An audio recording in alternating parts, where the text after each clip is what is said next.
The hot hatch had a hard time in the early 90s with car crime pushing insurance premiums through the roof. But there has been a strong resurgence recently with cars such as the Renault Clio 172 and Seat's Ibiza Cupra. The hot hatch is back. It's here to stay and it's meaner than ever.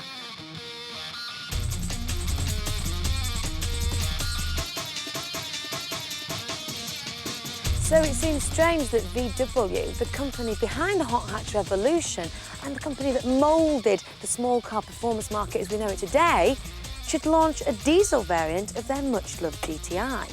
Now, when the Golf was launched 20 years ago, other manufacturers desperately tried to capture the magic and put it into their own pocket rockets. The question is, can this GTI pretender live up to the family name?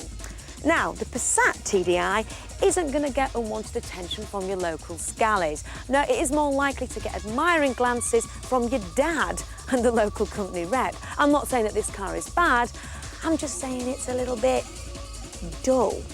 But since its recent facelift, it can take on the likes of the Mondeo and the Laguna. So the big question is, which of these VWs is going to give you better value for your money?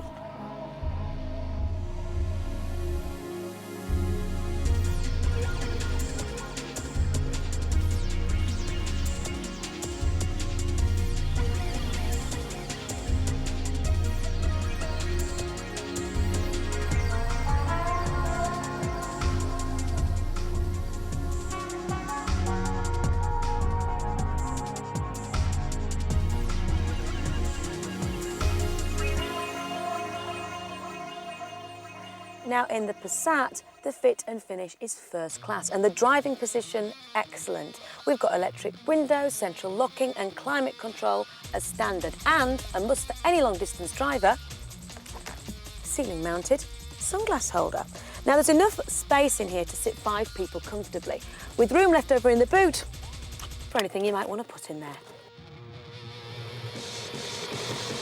Now, when the Golf was launched, it was supposed to have mass market appeal, which it did have, but somewhere along the way, VW forgot that philosophy because at a tad under £17,000, this car is now encroaching on BMW 3 Series territory.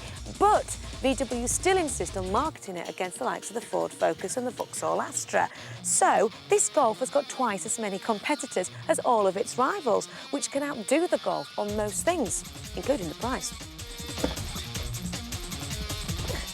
Inside, it's very Germanic. The seats are comfortable, but they're sporty and hip-hugging. The dash is very well laid out, uncluttered and certainly not gaudy. And the finish, well, it's exactly what you'd expect from VW. But my favourite bit are the blue lights that illuminate the dials when it gets dark.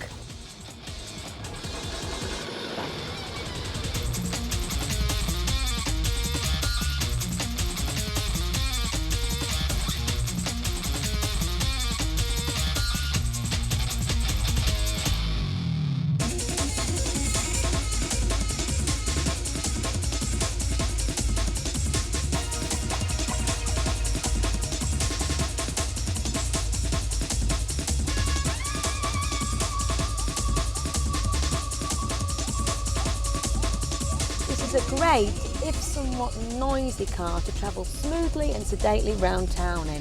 But put your foot down and it'll respond quite eagerly. Get it out onto the country roads, work your way through the notchy 6-speed gearbox and you're going to be having a lot of fun. Under normal circumstances, the words performance and diesel don't inspire images of blast-down country lanes. But if you're buying a car with a GTI badge, you're going to be expecting impressive performance. Now, what I'm about to say might embarrass those of you who've got petrol versions of the 2-litre GTI.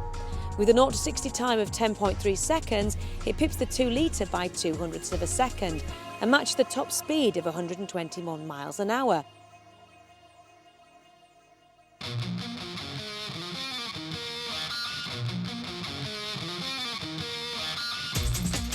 In terms of performance, the Passat can't live with the Golf. But then again, why should it?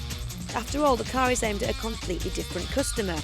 You don't buy a Passat for throwing around country lanes. No, you buy it for long drives up and down the motorway with your carpet swatches in the boot. But just for the record, the Passat has 15 brake horsepower less than the Golf. which equates to a 0 to 60 time of 12.4 seconds.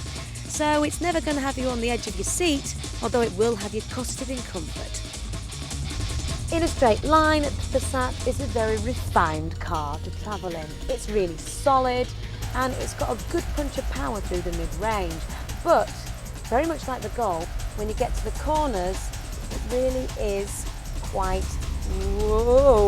wallowy. And I feel that this lets down the ride really quite drastically. So, which of the cars would you choose if you had £17,000 to spare?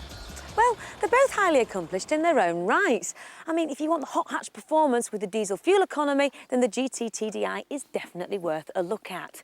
But if you're going to go up and down the motorway all day and you want more status than the Mondeo or the Laguna could ever afford you, then the Passat's the car for you. But which one am I going to pick?